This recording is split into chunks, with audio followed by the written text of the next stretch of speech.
নমস্কার বন্ধুরা, কেমন আছেন সবাই? ক্যাপচার লাইফ উইথ মৌসুমী চ্যানেলে আপনাদের স্বাগত জানাই। আজ আমি খুব কম সময়ের মধ্যে খুব সহজ পদ্ধতিতে গাজর হালুয়া বানাবো। আপনারা একবার বানিয়ে দেখুন। আমি গাজরটাকে ঘষে করব না, এটাকে আমি নর্মাল সেদ্ধ করেই করব, আর খুব তাড়াতাড়িও হয়ে যাবে। প্রথমে আমি গাজরগুলোকে ভালো করে ছুলে এটা ছোট ছোট টুকরো করে কেটে নেব।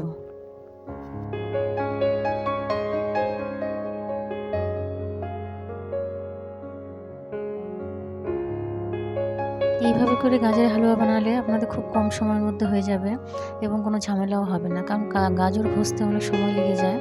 আর এইভাবে করে করলে আপনারা খুব তাড়াতাড়ি এটাকে করে ফেলতে পারবেন। তা এইভাবে করে বানিয়ে একবার দেখুন, খুব খেতেও ভালো হয় আর করতেও খুব ইজি। গাজরগুলো সব কাটা হয়ে গেছে, এগুলোকে এখন ভালো করে ধুয়ে নেব। আমি এই হালুয়াটা প্রেশার কুকারে করব। তা প্রেশার কুকারে আমি প্রথমে অল্প ঘি দিয়ে নিলাম। তো ঘিটা গরম হয়ে গেলে আমি যে গাজরগুলো কেটেছি ওগুলো সবের মধ্যে দিয়ে দেবো।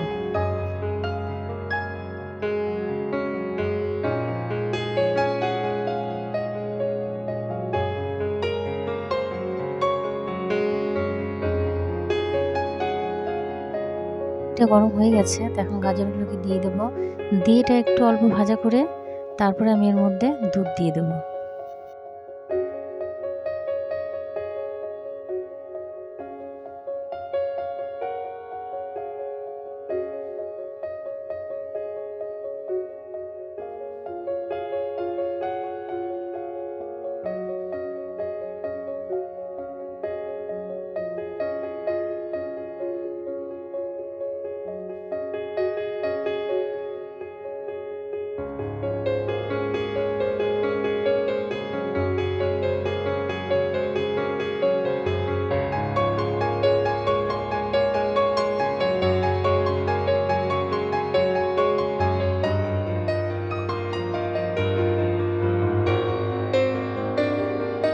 আমার দুধ দেওয়া হয়ে গেছে, এবার আমি প্রেশারটা ঢেকে এটা আমি 2 থেকে 3টে সিটি দেবো, দিয়ে এটাকে নামিয়ে নেব।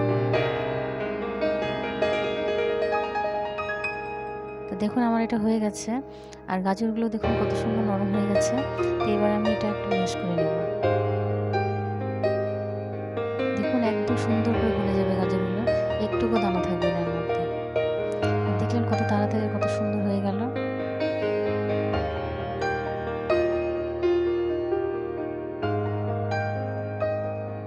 গাজরগুলো ম্যাশ করা হয়ে গেছে, তো এবার আমি এখানে অল্প ইলাইচি গুঁড়ো করে নেব।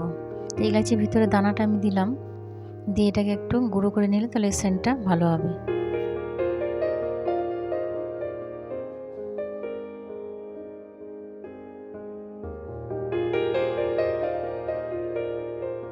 তো এদিকে আমি কড়াই বসিয়ে দিয়েছি, তো কড়াইটা গরম হয়ে গেছে, তার মধ্যে আমি অল্প ঘি দিয়ে দিলাম।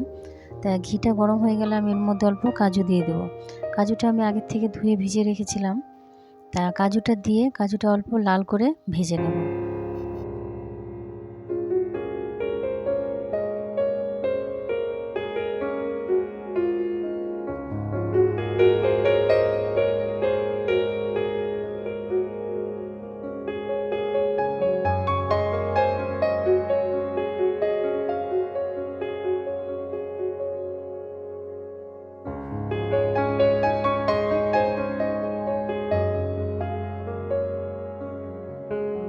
কাজুটা ভাজা হয়ে গেছে, তো আমি এবার গাজরের মধ্যে কাজুটা দিয়ে এটাকে আরও ভালো করে জাল করব। জাল করে যে দুধটা আছে ওটাকে আমি অল্প শুকিয়ে নেব।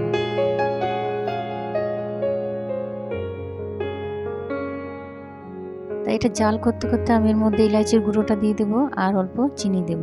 চিনিটা আন্দাজ মতন দেবেন, আপনাদের যতটা দরকার। তো দিয়ে এটাকে ভালো করে নেড়ে চেড়ে যখন দুধটা একটু শুকিয়ে আসবে, ঘন হয়ে আসবে, তখন এটা আমি নামিয়ে নেব। দেখলেন কত কম সময়ের মধ্যে আমি কত সহজে এই হালুয়াটা বানিয়ে ফেললাম। এইভাবে বানালে কোনো ঝামেলাই হয় না আর খুব তাড়াতাড়ি হয়ে যায়। তো আমার এই রেসিপিটা যদি আপনাদের ভালো লেগে থাকে তবে অবশ্যই লাইক করুন, কমেন্টস করুন এবং শেয়ার করুন এবং আমার চ্যানেলটাকে সাবস্ক্রাইব করে দিন। আবারও আপনাদের সঙ্গে আমার দেখা হচ্ছে আমার নেক্সট রেসিপিতে। নমস্কার।